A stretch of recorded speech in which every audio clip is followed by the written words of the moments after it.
1, 2, 3, let's go. Wednesday afternoon, hoping you will tune into our show. Sure. You say the nicest things, bro. How are you doing anyway? All right? You I'm okay? all right. I'm all right. Yeah, I'm all right. I think I might have had a cold at the weekend, but I think. What about the weather in Bradford? I mean, I saw the map at the weekend, and it said this week high pressure and sunshine, but on the map it showed down in the bottom corner, which is where I am in the southeast, cloudy, and we've had a gloomy, cold, pretty grim week so far. What about you? What's the weather like? It's terrible. It's no better than where you are. Oh, is it? Yeah, Is it? we've had the storm, obviously. Storm Dara, whatever. Yeah. Well, that was the weekend, wasn't it? Yeah. So that the weekend, and it's just not got any bright. It's just. No. Oh well. Yeah. Certainly at football on Saturday, it was freezing, absolutely freezing. Just sitting still, I suppose. Yeah, well, I've been out today and it's freezing. It's no better as well. It's proper biting cold today. So yeah. Oh well. This is it. We're back to normal. We make the best of it. That is it. This is it. So welcome to the Alien Spaceship with myself, Emmy Hikins, and he calls me bruv. And me, Trevor Gear, and I call him Cuz. Right. So last week we did promise you that we were going to talk about the journeys, various journeys that people have, spiritual journeys, emotional journeys, some people journey to find themselves. So here we are. So what do you make of these journeys, bro? Have you been on any journeys recently? Well, first of all, I must connect the dots because perhaps I was dozing last week, but I don't actually remember saying we were going to talk about journeys. Are you sure you're on the right podcast, bruv? It's not one of the other ones. I am, because I edit it, you see. So when I edit it, I've got sort of an unfair advantage over you, actually. You have. I get to listen to it again, and so I heard me say that. You heard? Yeah, I didn't say it, but you said it. I'm sorry, I must have nodded off at that point. No disrespect to you, of course, but no, I don't remember that. But I'll try and answer your question. Have I been on any journeys? Well, I suppose we can talk of metaphorical journeys and real journeys, can't we? No. That's the end of that topic. I think I could get sort of philosophical and say, well, we're kind of always on a journey, aren't we? Everyone is on their own journey, and I suppose that's an interesting point, potentially, that every individual human being, how many of us, 8 billion, is it? Something like that, might be more. Everyone is on a different journey, which is kind of weird when you think about it. No two people, even identical twins, are on the same journey. We all see life from our own vantage point, don't we? But that's probably making too much of your question. You probably wanted to know if I've been shopping in Crawley today or something like that. No, I just thought. What about you? Well, I can't really say I've been on a journey, actually, but I have had periods where I knew I was in sort of a jam or something, and I know that I've come out of it. Now, whether that's a journey or not, I can't really say for sure. But there were times when I thought, and I'm just talking emotionally, emotionally, I might have been in a bad place emotionally, and I've had to dig deep into myself to then say, well, there are things that you should be thankful for.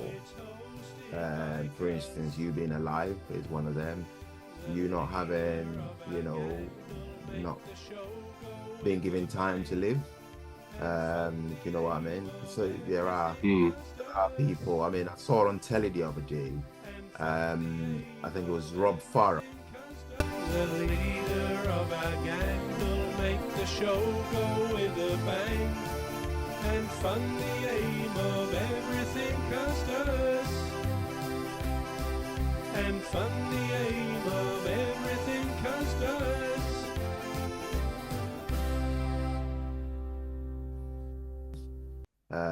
If you know what I mean. So there are people. I mean, I saw on telly the other day. I think it was Rob Farah, I think it's called, and he was doing this thing for MND, doing this charity runs for MND. I can't remember his name now. I can't remember if it was Rob Farah or well, anyway. Not Mo Farah, not Mo Farah, not the. No, it's not. This guy is he's a rugby player. This one. All right. Yeah, so he's a rugby player, and he was doing this thing for, other rugby players or over, inclusive of other sports people that might have developed this condition called MND, which I mean, it's very sad, really, when you think of it, and you're not getting any better, and there's no cure for it.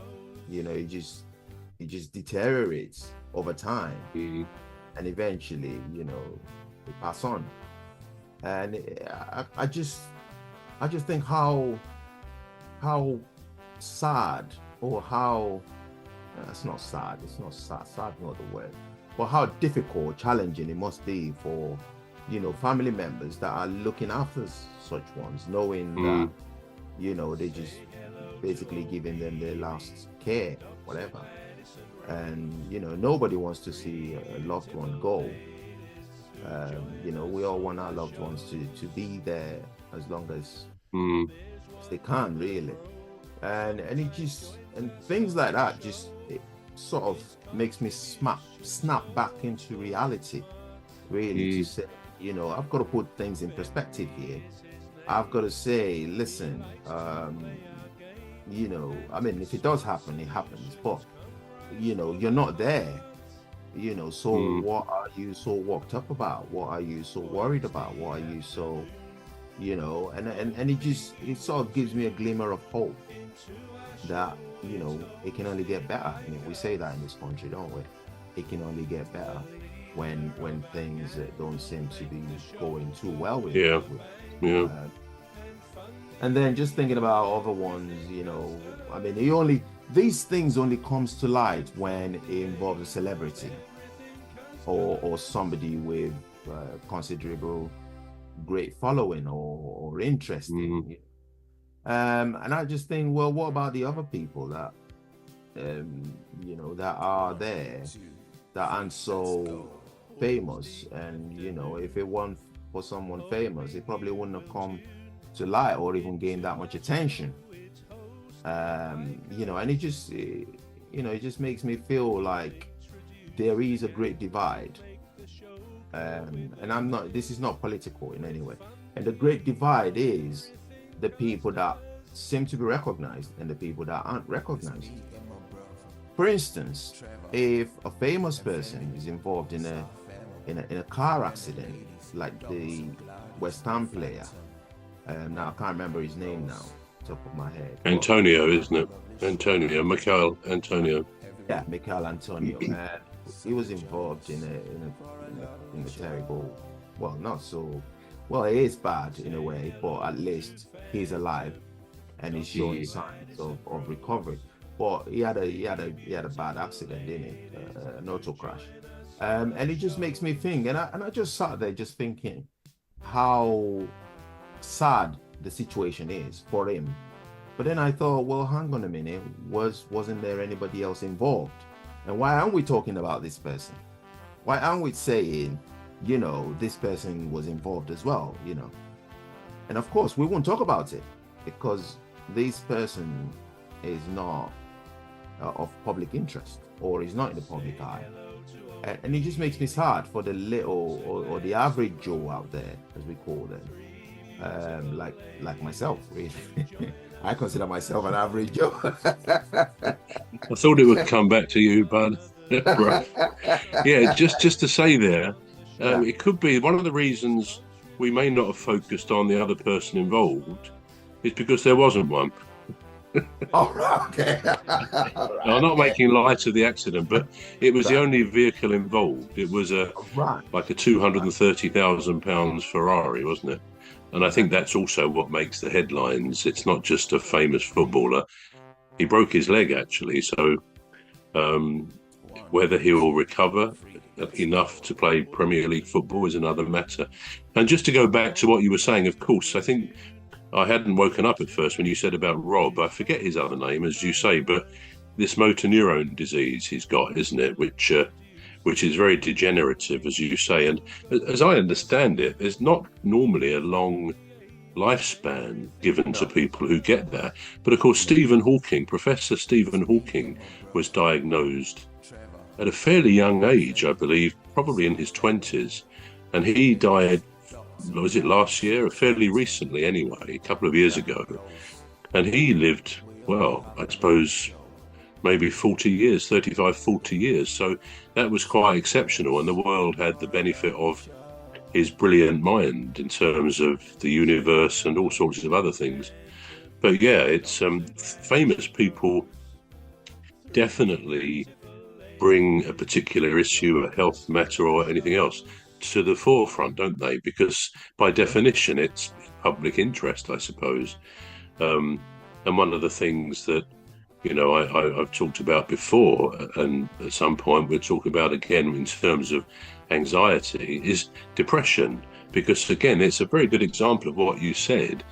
You read autobiographies, or you listen, you watch what people say in the press, and a lot of famous people do and have suffered depression. I mean, I remember reading a few years ago now, Brian May, the brilliant guitarist from Queen, and in fact, he recently had a stroke, and I think he's still recovering.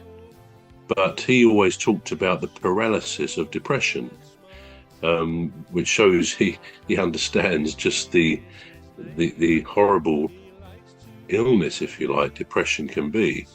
And people like John Cleese, Basil Fawlty, as we remember him. Yeah. But he's still going strong, and he's well known for having suffered depression. And indeed, it seems very often that comedians are more likely, I don't know whether it's true, but it seems more likely to suffer from depression than people who are not in that line. So I guess when they're seen in public outside of their performances, people are often surprised that they're not laughing and joking. I remember reading years ago, really, about Eric Morecambe of Morecambe and Wise, who were a very funny pair on the TV. And particularly Eric Morecambe, he had this zany, humorous approach to everything. He was very funny.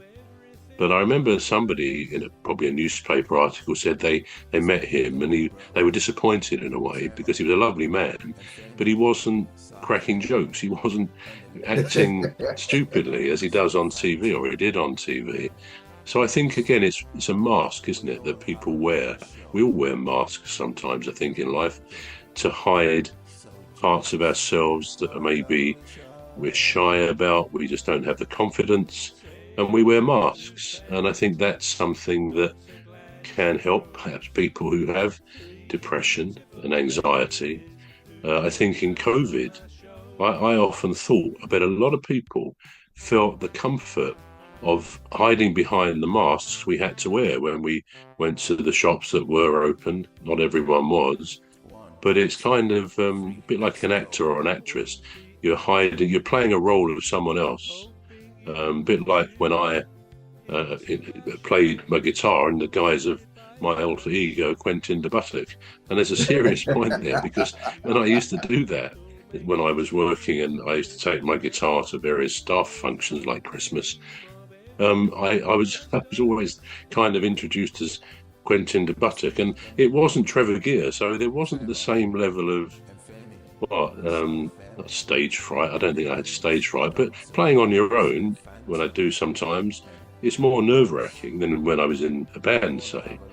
But if I was Quentin de Buttock, that kind of introduced a bit of humour straight away, and maybe I could get away with, if I wasn't on form that day, but get away with a bit more. But yeah, we wear masks, and not quite clear how I've gone off of that tangent to get to masks, but I obviously picked up something you said. But yeah, about Rob and the MND and so on, famous people. Yeah, maybe Antonio's crash would have still made the press because of the type of car it was. Right. Who knows? But yeah, it's been. I wish him well. We wish him well, and hope he does get back to playing football, which is what he's good at. Hope he does get back to playing football. Now, just on the topic that you're on now, which is the anxiety bit of things. I believe you was gonna talk about a positive approach to anxiety this week. Yeah, that's right. I sort of touched on one symptom of depression is anxiety. People with depression can get anxious and so on. And actually, I think we'd probably be surprised how many people we know do or have suffered from anxiety attacks or panic attacks, because they are, as I understand it, relatively common. And it's something that maybe not everybody wants to admit to. They might think it is a sign of weakness, being a bit feeble, which of course it's not. Anybody can be subject to anxiety. And I just thought it might be interesting to think about coping mechanisms and what people have found actually helps them.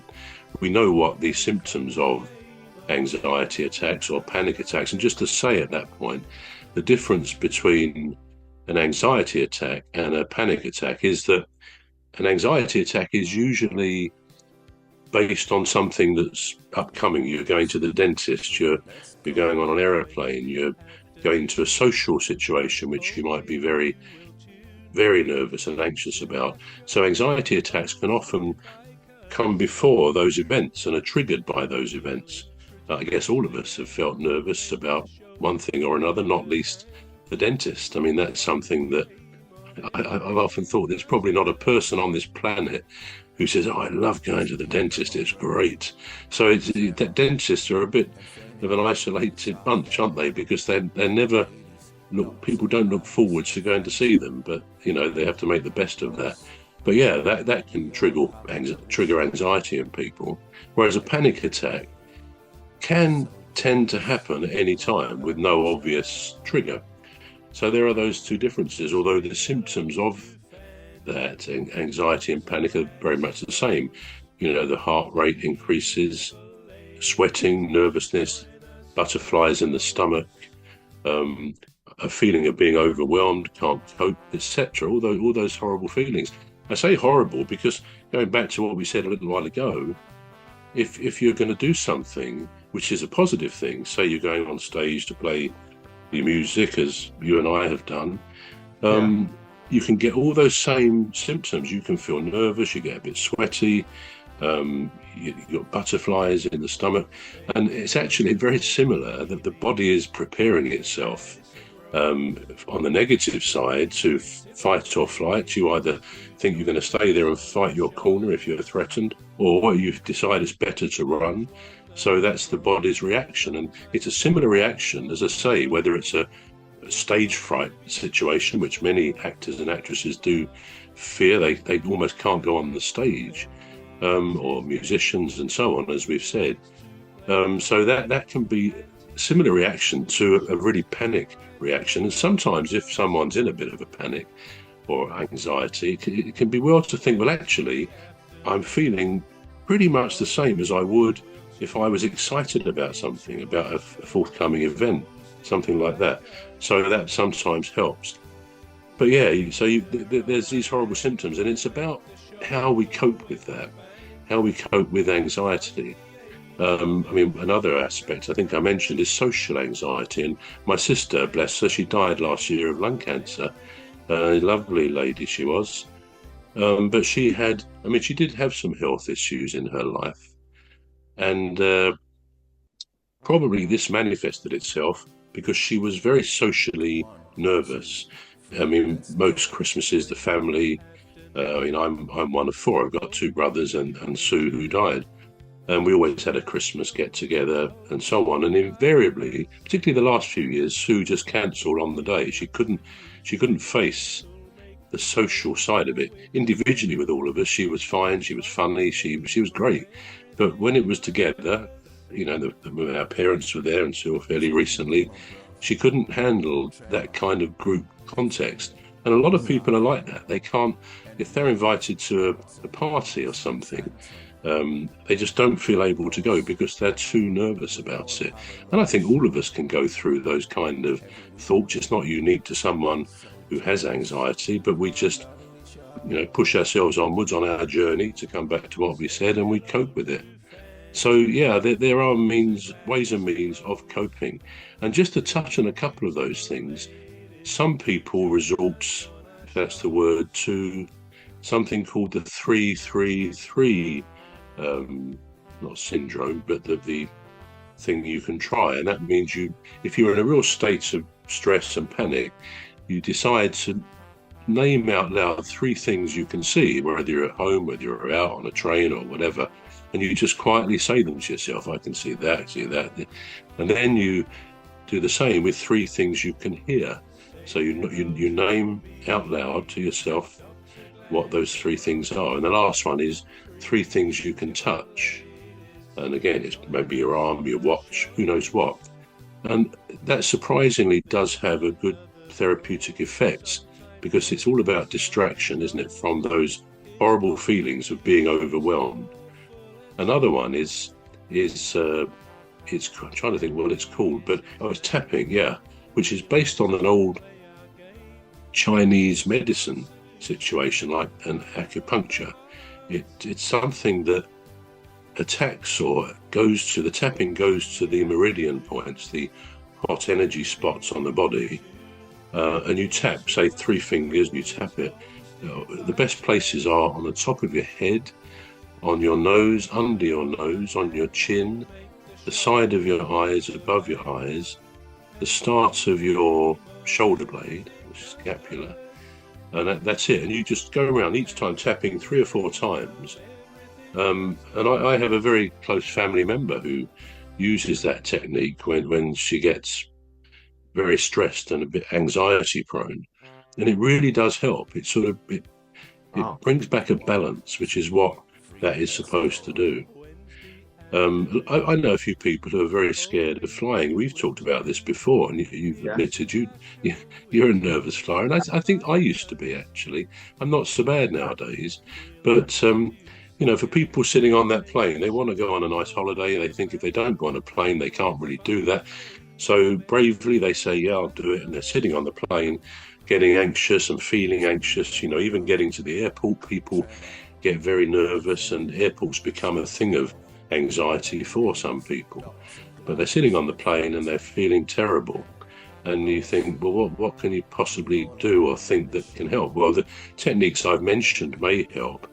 But it's good to think. I mean, in my own experience, I have experienced anxiety in the past. Of our gang will make the show go with a bang, and fun the aim of everything customers, and fun the aim of everything customers.